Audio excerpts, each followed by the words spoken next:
자치경찰제와 함께 올해부터 검경 수사권 조정으로 경찰의 수사권이 강화됐습니다. 수사권 조정에 대해 많이 들어보셨을 텐데 앞으로 실제 경찰 수사는 어떻게 달라지고 또 시민들에겐 어떤 영향을 미치게 될지 김상훈 기자가 정리했습니다. 각종 고소와 고발장이 접수되는 춘천지방검찰청 민원실.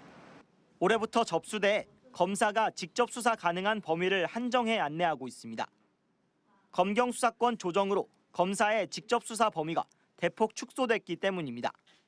뇌물수수 등 부패 범죄와 5억 원 이상 고액 사기 등 경제범죄, 공직자 범죄, 선거 범죄, 방위산업 범죄, 대형 참사 범죄만 검찰이 직접 수사할 수 있습니다. 이외의 범죄에 대해서는 검찰에 고소장을 제출해도 경찰로 이송됩니다. 전에는 경찰 수사 단계에서 검사가 개입해 수사를 지휘하거나 직접 수사를 맡았지만 앞으로 경찰은 원칙적으로 검사의 지휘를 받지 않게 됩니다. 특히 범죄 혐의가 없는 경우 과거에는 경찰이 검찰에 의견서를 제출해 검사 결정에 따라야 했지만 이제는 자체적으로 불송치 결정을 내려 경찰이 사건을 종결할 수 있습니다. 시민 입장에서는 더 빠른 사건 처리를 기대할 수 있습니다. 사건 종결이 기존에는 검찰이 수사하는 기간만큼 더 길어졌지만 경찰이 수사하면서 빨리 끝나기 때문에 불안정한 지위가 빨리 해소될 거라고 생각합니다. 문제는 경찰을 믿을 수 있냐는 겁니다.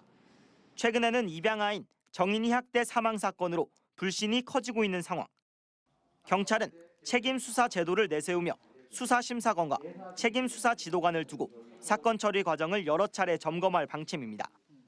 또 사건 관계자가 불송치 결정에 대해 이의 신청을 하면 사건은 곧바로 검찰로 넘어가게 되고 경찰관이 범죄를 저지른 경우는 검사가 직접 수사를 맡게 됩니다. 검경이 서로를 견제하는 구조가 만들어진 겁니다. 경찰이 검찰의 하수기관인 것처럼 돼 있다 보니까 못하는 점이 많았는데 이제는 할 수 있는 그 힘이 생겨 있는 거죠.